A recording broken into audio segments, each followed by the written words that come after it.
Assalamualaikum warahmatullahi wabarakatuh.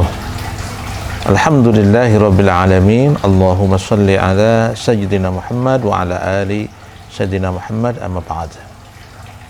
Sahabat Rensra di mana saja berada, berjumpa kembali dalam tayangan kali ini di channel Rensra Renungan Seputar Al-Quran. Pada tayangan kali ini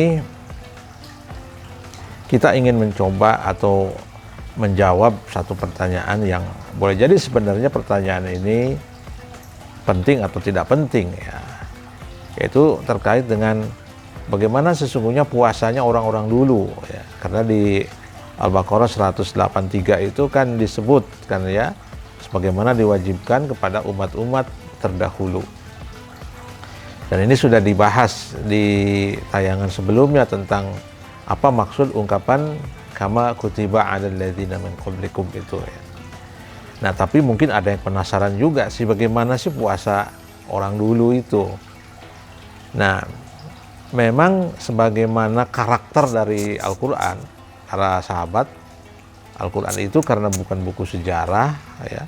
Al-Qur'an itu adalah buku petunjuk, jadi memang Al-Qur'an itu tidak memerinci satu peristiwa, ya, dengan rinci, ya, karena sekali lagi Al-Quran itu bukan buku sejarah.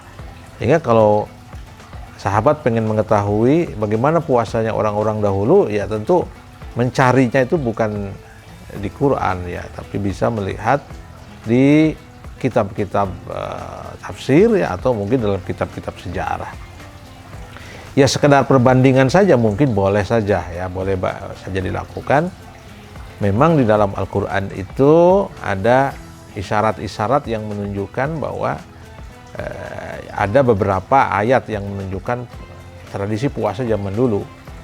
Misalnya ketika Siti Maryam mengatakan saya bernazar untuk berpuasa, kemudian beliau mengatakan tidak akan berkata kepada manusia, ya. Jadi berpuasanya itu tidak berkata-kata, ya, tidak berkata-kata. Nah, dalam beberapa tradisi memang kita juga mengenal ada yang disebut dengan puasa Asyura, ya, puasa Asyura yang juga diajarkan oleh Nabi. Ketika Nabi ditanya puasa apa, ini adalah puasanya Nabi Musa ketika beliau bersyukur atas selamat dari pengajaran Fir'aun dan bala tentaranya, Asyura, ya, yaitu tanggal 9 pada bulan bulan Syura. Tapi kita juga bisa mendapatkan beberapa keterangan, ya, di dalam naskah-naskah.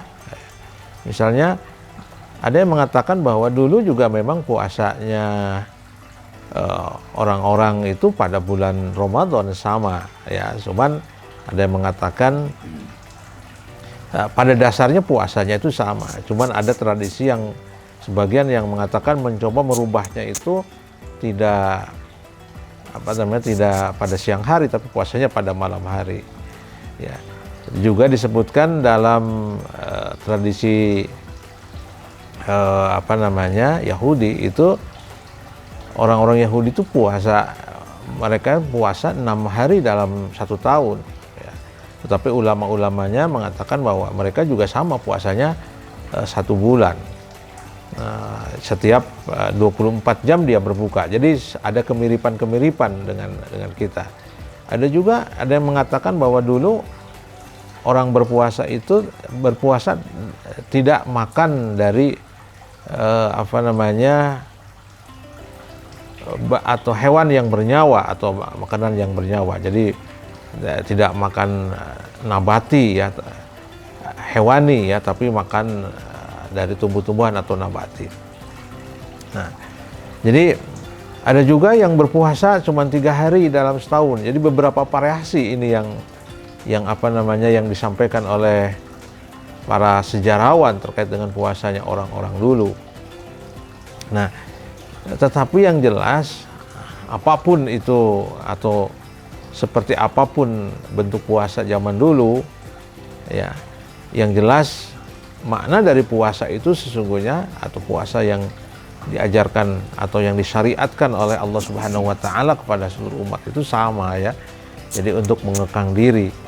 Nah, ada keterangan, ya, bahwa di tradisi orang Yahudi itu mereka berpuasanya itu pernah ada sampai 40 hari, ya, bahkan sampai 50 hari. Jadi memang keterangan-keterangan tentang bagaimana puasanya orang dahulu ini memang masih misteri dan tercatat dalam sejarah-sejarah. Pada pembahasan tayangan yang kemarin kita jelaskan bahwa perlunya Al-Quran mengatakan bahwa umat-umat terdahulu juga diperintahkan untuk berpuasa, sebenarnya untuk membangun satu kebersamaan, bahwa sesungguhnya berpuasa itu bukan saja dilakukan oleh kaum muslimin, tapi juga untuk dilakukan oleh orang-orang umat-umat terdahulunya. Tapi spirit yang terpenting ingin saya sampaikan berulang-ulang dari puasa sebenarnya adalah ajaran substansinya itu, atau hakikatnya dari al-imsak itu adalah bagaimana kita belajar untuk menahan diri atau al-imsak dari hal-hal yang dilarang, dari hal-hal yang diharamkan. Kalau dalam tradisi Islam kan berpuasa dari hal-hal yang diharamkan sudah jelas.